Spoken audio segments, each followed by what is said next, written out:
আরজিকর কাণ্ডের প্রতিবাদ আন্দোলনে সামিল হয়েছে জুনিয়র ডাক্তাররা। ডাক দেওয়া হয়েছে কর্মবিরতির। যদিও সাধারণ মানুষকে চিকিৎসা পরিষেবা প্রদানে রাজ্যের বিভিন্ন হাসপাতালগুলিতে জুনিয়র চিকিৎসকদের তরফে চালু হয়েছে অভয়া ক্লিনিক।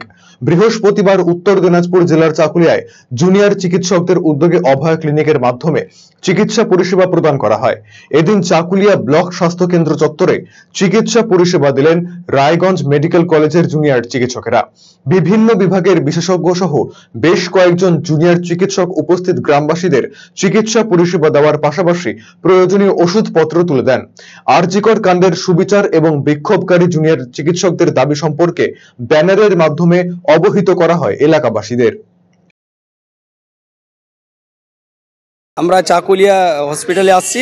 এখানে এসে দেখলাম যে Abhaya clinic, Raiganj government medical college এবং হসপিটাল থেকে অনেক ডাক্তারগণ এসছেন, জুনিয়র ডাক্তারগণ, এবং ওনারা ফ্রি চিকিৎসা করছেন সাধারণকে, এবং ওষুধও ফ্রি দিচ্ছেন।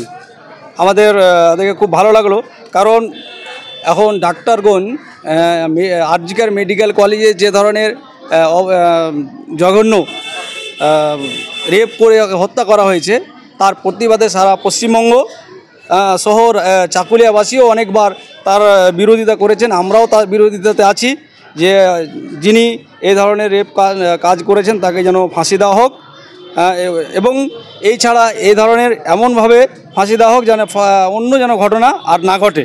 আচ্ছা, আজকে আমরা চাকুলিয়া হাসপাতাল চত্বরে এসেছিলাম আমাদের অভয়া ক্লিনিক করার জন্য। আপনারা জানেন যে আজকে 41 দিন অতিবাহিত হয়েছে আমাদের বোন অভয়া আরজিকরে নির্মমভাবে তাকে রেপ করে মার্ডার করা হয়েছে। এখনও সে সুবিচার পায়নি। তার উপর আমরা সরকারকে যতবার বলছি যে আমাদের কিছু যে 5 দফা দাবি ছিল সেটাকে পূরণ করার জন্য, তারা একদিকে মাথা নাড়াচ্ছে, হ্যাঁ ঠিক আছে আমরা পূরণ করছি, কিন্তু আখেরে দেখা যাচ্ছে সেটা পরিপূরণ কিছুই হচ্ছে না। তো তার জন্য আমাদের একটা তো প্রতিবাদ চলছেই।